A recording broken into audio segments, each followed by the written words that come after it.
tous, bienvenue ici dans le hall 3 de ce sommet de l'élevage. Vous en avez l'habitude, c'est le débrief des mamelles de l'info. On va passer en revue tout ce qu'il y a eu de mieux dans cette journée. Je peux vous dire qu'elle a été très très longue, vous devez le voir à nos traits un peu tirés.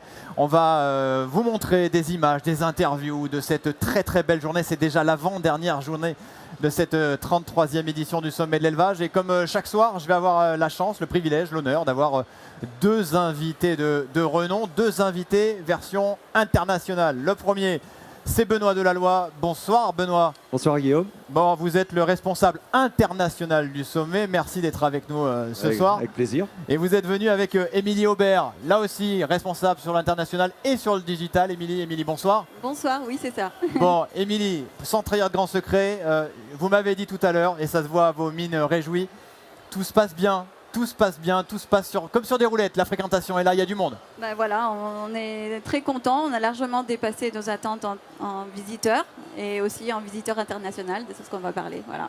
On se dirige vers un beau millésime jusqu'à demain, normalement. Ben, on va sur le bon chemin. Voilà. Bon, on va sur le bon chemin. En tout cas, notre chemin à nous, il va nous conduire directement sur la première partie de cette émission. Je reviens vous voir dans quelques instants. C'est l'image du jour, comme chaque soir. L'image du jour, évidemment, c'était le grand événement de cette matinée. Si vous avez été avec nous au sommet de l'élevage, vous l'avez sans doute vu, vous l'avez sans doute croisée. Elle n'est pas passée inaperçue.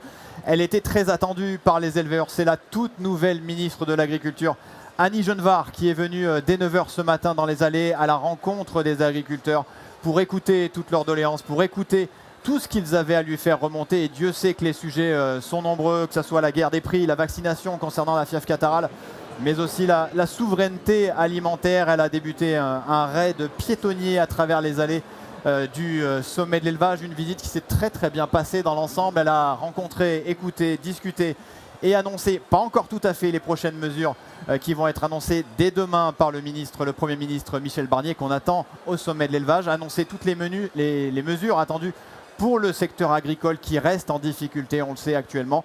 Je vous propose d'écouter les premiers mots qu'on a pu recueillir grâce à notre équipe de choc, Manon et Florian. Ils se sont glissés dans la mêlée médiatique et ils ont tendu leur micro pour aller interroger notre nouvelle ministre de l'Agriculture, Annie Genevard. Est-ce qu'on peut avoir les grandes lignes de ce que vous allez proposer aux éleveurs? Est-ce que c'est quoi? C'est une aide financière? C'est un accompagnement? Alors, dans l'indemnisation, dans le fonds de soutien, ce sera effectivement d'ordre financier.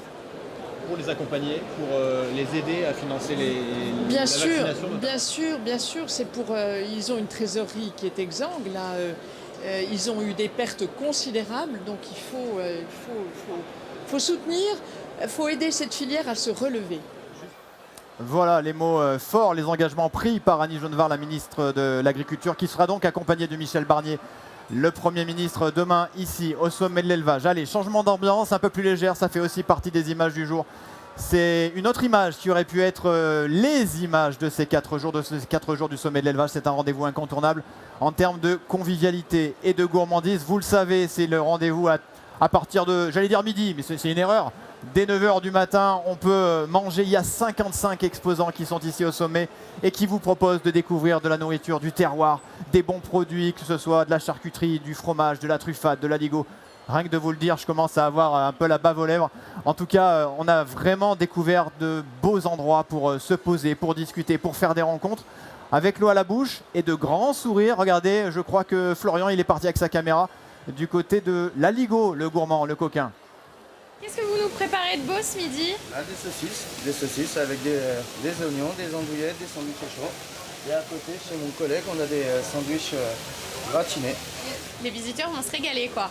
C'est ça, et on les attend tous. Merci beaucoup. C'est à vous, bon courage. Ben, j'ai été mauvaise langue, c'était pas de l'aligot, c'était andouillette saucisse. Vous aimez ça, andouillette saucisse? Moi j'aime tout. Hein? Pendant le sommet, on oublie le régime, on y va et On mange des tripes le matin. Voilà. À partir de quelle heure? Bah, 8 h, 7 h même. Oui. 7 h pour les tripes.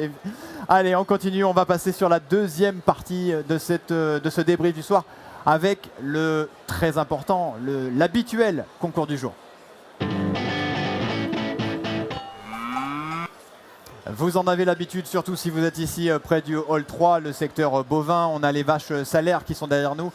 C'est évidemment le sommet de l'élevage, le grand rendez-vous des concours des races dans tout genre. On vous a fait découvrir les charolaises, on vous a fait découvrir les salaires.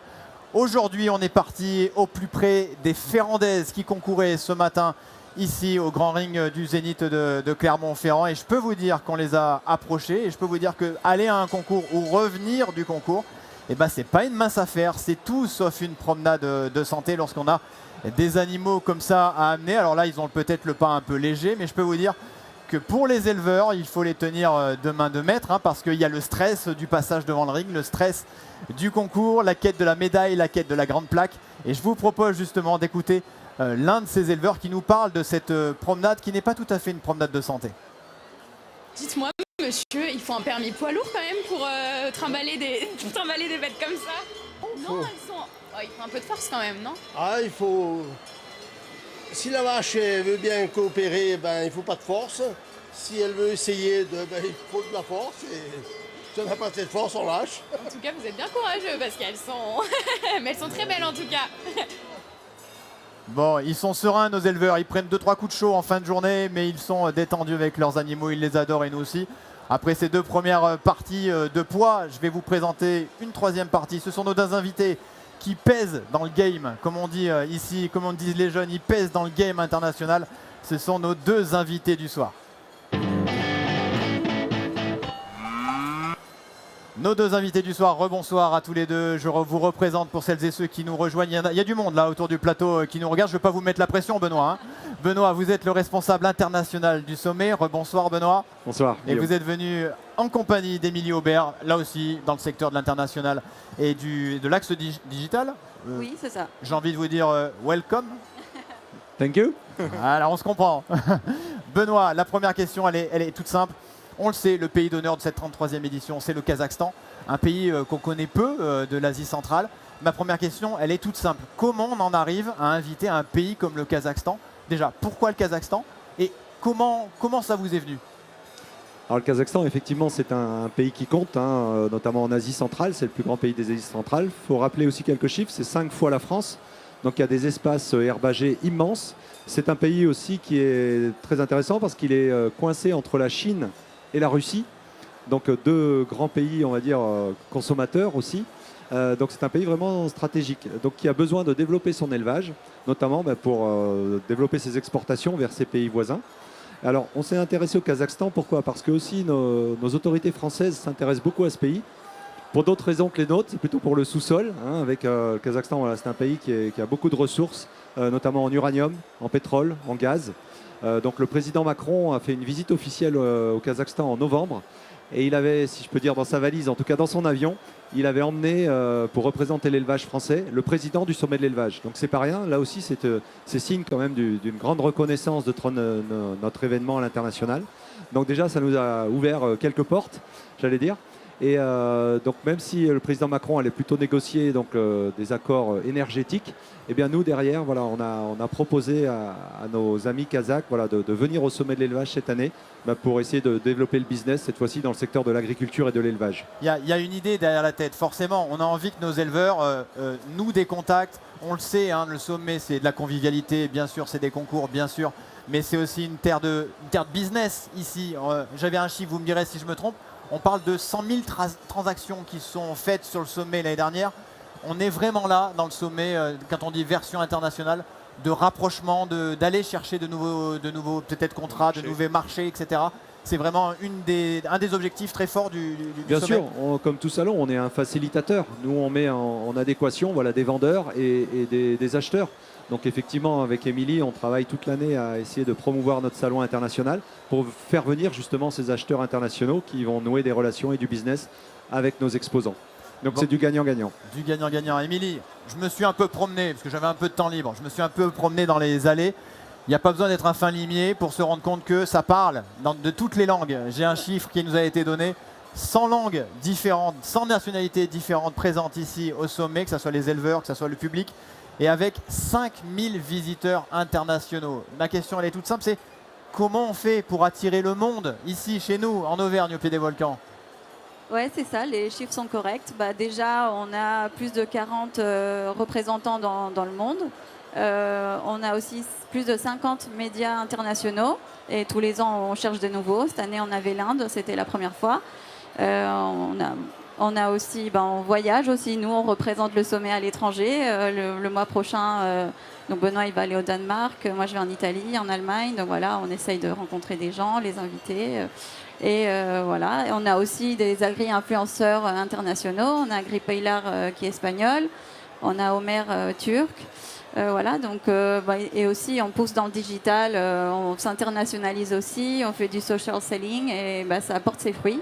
Et on voit cette année avec déjà les numéros que j'ai vus, l'international, ça augmente tous les ans en nombre de visiteurs et d'exposants aussi. Parce que c'est aussi ça la force du sommet, c'est que vous l'avez dit, vous attendez pas que les visiteurs étrangers viennent à vous, on va les chercher. Ah mais bien sûr. Mais le digital, ça a aussi tout changé. C'est aussi une vitrine, c'est aussi votre carte de visite qui circule, la viralité avec toutes ces images que l'on voit ici du sommet pour aller se faire un nom. Le sommet, maintenant, c'est une marque, tout simplement. C'est exactement ça. Et on montre notre convivialité. Tous les visiteurs et exposants nous le disent. Des salons comme le sommet, il n'y en a pas d'autres. Voilà. C'est dit, hein, c'est dit. Oui. Voilà. Benoît, une petite question. Quand on dit version internationale, le sommet parmi les plus gros sommets du monde dédiés à l'agriculture, vous avez une attention, j'ai l'impression, toute particulière pour les délégations étrangères. Vous ne les lâchez pas dans la nature, ils n'arrivent pas, ils prennent un ticket, ils se baladent comme moi j'ai pu faire. On les bichonne, c'est ça, on les encadre. Vous avez quasiment un accueil VIP pour ces délégations pour que vraiment elles soient accompagnées, pour que vraiment elles puissent découvrir au mieux tout ce qui se passe ici au sommet. Exactement. Et en fait, Émilie l'a très très bien décrit, donc toutes les actions qu'on mène toute l'année. Mais en fait, la meilleure publicité, c'est le bouche à oreille. C'est une expérience réussie de précédents visiteurs qui vont rentrer chez eux et qui vont faire notre pub et qui vont dire il faut qu'on y retourne, qui vont en parler autour d'eux et qui disent à leurs collègues viens au sommet, c'est génial. Et donc effectivement, on sait que c'est compliqué de venir jusqu'à Clermont-Ferrand, de Mongolie, d'Afrique du Sud ou je ne sais où. Donc voilà, une fois qu'ils sont là, comme tu l'as dit, on essaye de bien les accueillir. Alors c'est des petites choses, il y a l'entrée gratuite déjà, c'est symbolique. Et puis une fois qu'ils entrent, ils entrent dans ce magnifique écrin qu'est le Zénith d'Auvergne. Et là, on a ce qu'on appelle le club international. Donc c'est un espace de 800 mètres carrés où là, effectivement, sans fausse modestie, ils n'ont jamais vu ça ailleurs. Il y a à boire, à manger gratuitement. Il y a des étudiants interprètes. Il y a une salle de réunion. Il y a même une salle de prière. Enfin, tout est fait pour les accueillir au mieux. Alors, ensuite, on organise une soirée spéciale pour les délégations étrangères le mercredi soir dans le Zénith, encore une fois, où on présente toutes les races françaises, bovines, ovines, équines, caprines, avec une traduction simultanée en anglais. Et ensuite, on leur offre un cocktail dînatoire. Et enfin, le top du top. Je vais finir par être jaloux, Benoît, de tout ça. Mais tu seras le bienvenu aussi, il n'y a pas de souci. Et le top du top, quelque chose vraiment qui est unique au monde, on organise un programme de visite d'élevage. Et ça, alors certes, on n'est pas à Paris, on n'a pas la Tour Eiffel, on n'a pas le Moulin Rouge, mais on fait 20 minutes de car et on est dans le Sancy, on est dans les Estives. Et donc tous les jours, tous les matins, tous les après-midi. Donc c'est des visiteurs aussi qui viennent sur 2 jours en moyenne, donc ils passent une journée dans le salon. Et ils aiment bien passer une journée aussi, lier l'utile à l'agréable et voir à quoi ressemble la campagne française, découvrir une ferme française, échanger avec les éleveurs, découvrir leur mode de vie. Et là, c'est des échanges qui sont très très riches. Et ça, c'est unique. Donc on a une trentaine de visites au programme. Donc c'est des élevages, c'est des abattoirs, des centres de recherche, etc. Et ça marche du tonnerre, quoi. Bon, Benoît, je vais le dire à votre place parce que je vais en prendre la responsabilité. Vous avez dit qu'on n'a pas la Tour Eiffel ici en Auvergne. Mais on n'a rien à envier aux Parisiens et au Salon de l'Agriculture. On a tout ici. On est une terre d'élevage, on est une terre agricole et on sait faire. Dernière petite question, Émilie, peut-être. Est-ce que pour l'année prochaine, parce que je sais que dans les bureaux là, du sommet, on profite de 2024, mais on est déjà sur 2025, est-ce qu'on va essayer d'aller chercher encore plus loin, encore plus grand, d'aller chercher d'autres pays? Comment on se positionne? Comment l'international, c'est le développement, ça continue? Et bien sûr, c'est ce qu'on travaille avec Benoît et on sait que l'année prochaine, on sera encore plus international. C'est promis, c'est dit? Ah, c'est promis. Promis juré. Bon, on se retrouve l'année prochaine. Allez, ça marche. See you soon. See you soon. Facile. Hasta luego. Merci à vous, merci à tous les deux. Merci Émilie Aubert, merci Benoît Delalloy d'être venu ici sur notre plateau. Et puis je vous dis très bonne fin de sommet. Je crois qu'il reste encore un peu de quoi profiter, non? Une belle soirée ce soir. Oui. Ouais, belle soirée ce soir. Merci beaucoup, merci d'être venu. On continue, nous, cette émission avec la troisième rubrique. C'est celle du meilleur contenu.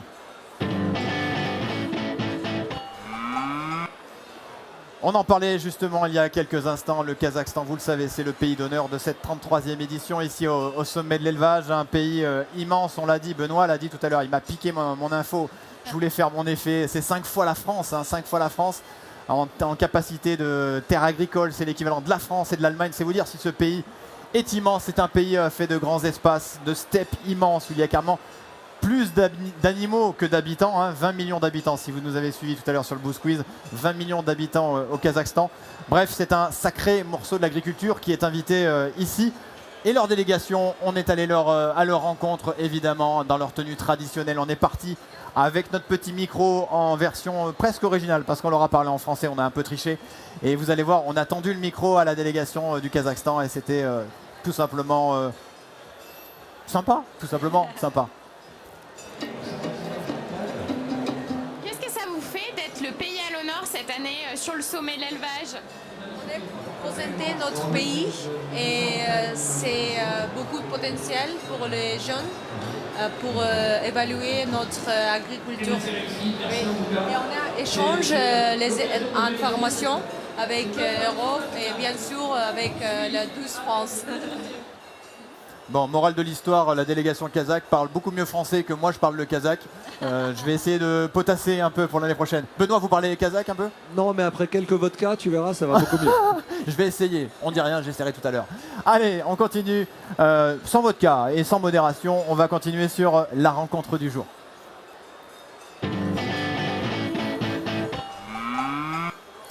La rencontre du jour, ou plutôt les rencontres du jour. On est parti cette fois dans l'entrée du Zénith pour aller voir des gens qui sont étonnamment très sages. C'est peut-être même eux les plus sages de tout le salon puisqu'ils passent leur journée assis, un peu dans le courant d'air, je le dis pour nos amis organisateurs. Ce sont nos écrivains locaux qui participent à promouvoir la région, promouvoir la ruralité, promouvoir cette agriculture qu'on aime tant. Il y a plein d'ouvrages à venir découvrir, des romans bien sûr, mais il y a aussi des magazines comme le magazine Patelin qui porte très bien son nom, un magazine où on va faire la part belle à l'agriculture, à notre terroir, à notre richesse. Et aussi, je me suis intéressé à un bouquin qui s'appelle Les Immortels. C'est sur la ruralité évidemment, mais c'est aussi sur un sujet qui me tient particulièrement à cœur et qui est d'autant plus important dans le monde de l'agriculture, c'est celui de la transmission intergénérationnelle.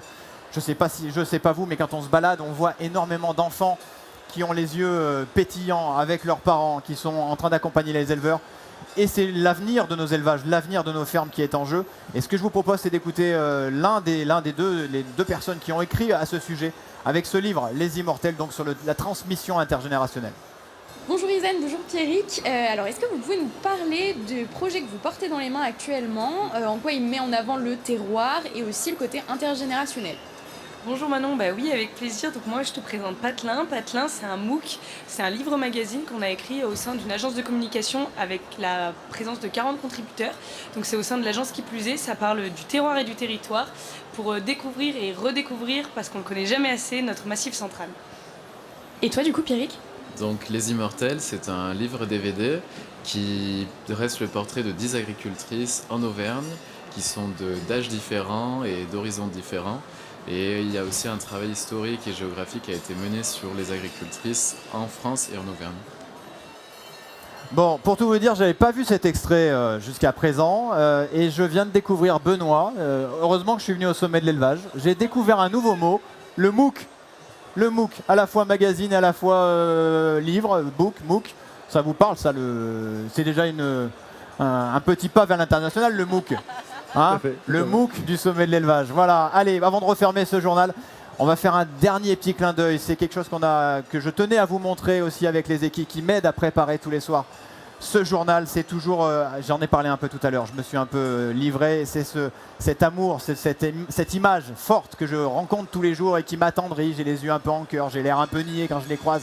C'est ça, c'est les enfants des éleveurs, c'est les enfants des agriculteurs qui participent à la préparation des animaux. Ils les bichonnent, ils les brossent, ils les caressent, ils les emmènent. Bref, c'est de l'amour en barre qu'on a ici au sommet de l'élevage, un amour qui n'a pas d'âge, qui se transmet de génération en génération. Et on est parti tendre notre petit micro à l'un d'eux pour parler de cet amour familial, cet amour qui transcende de ces vaches, de cet élevage et de cette agriculture. Eh ben dis donc, je vois que la relève est assurée. Oui, moi je suis là pour accompagner ma mère et après On verra. Ça se passe bien ou pas ce sommet pour l'instant? Pour l'instant, ça va. Moi, je suis arrivée que ce matin pour voir le concours qui est aujourd'hui. Et voilà. Pas trop stressé? Bah, un peu, il faut surtout que ça se passe bien. Après, bon, le résultat, on verra ça. Bah, bon courage en tout cas. Voilà, des sourires et de l'accent qui chante. Voilà, on voyage avec nos éleveurs qui viennent d'un peu partout en France et du monde, on l'a dit, avec nos invités. Voilà, c'est déjà la fin de ce 3e rendez-vous, de ce 3e débrief. C'est l'avant-dernière journée. Il ne nous reste plus qu'une journée à passer ensemble ici au sommet de l'élevage. Ça passe vite. Demain, je vous donne rendez-vous à la même heure, ici, autour de 18h, sur les réseaux sociaux et sur le site du sommet de l'élevage. Toujours en direct pour évoquer le débrief de cette dernière journée, l'ultime journée du sommet de l'élevage. Et je serai, messieurs, dames, avec les boss du sommet, les big boss du sommet, avec Fabrice Berton et Jacques Chazalet. D'ici là, on finira en beauté cette version 2024. Et je vous ajouterai, parce que vous êtes gentils et vous avez tous été très sages, une exclusivité mondiale pour l'édition 2025. Là, ils sont en train de trembler, savoir ce que je vais dévoiler. Demain, exclusivité pour finir l'émission en beauté sur le sommet de l'élevage 2025. J'ai des bonnes infos et j'ai des choses à vous montrer. Quant à moi, je vous dis à demain. Je crois que ce soir, on va se dépêcher. Il est quelle heure? 18h35. On va aller se faire une beauté, se préparer, direction le Zénith, 20h30, c'est ça? C'est ça, l'afterco. L'afterco, on va être 4000, quasiment 5000 à danser dans la plus belle discothèque de France, le Zénith. Et avant le before. Et avant le before. Au stand d'Otspar. Allez, on se préchauffe et on y va? Allez, je vous est attends. parti. Je me prépare, je me bichonne et je vous dis à demain. Très belle soirée ici au sommet de l'élevage et à demain pour la dernière journée.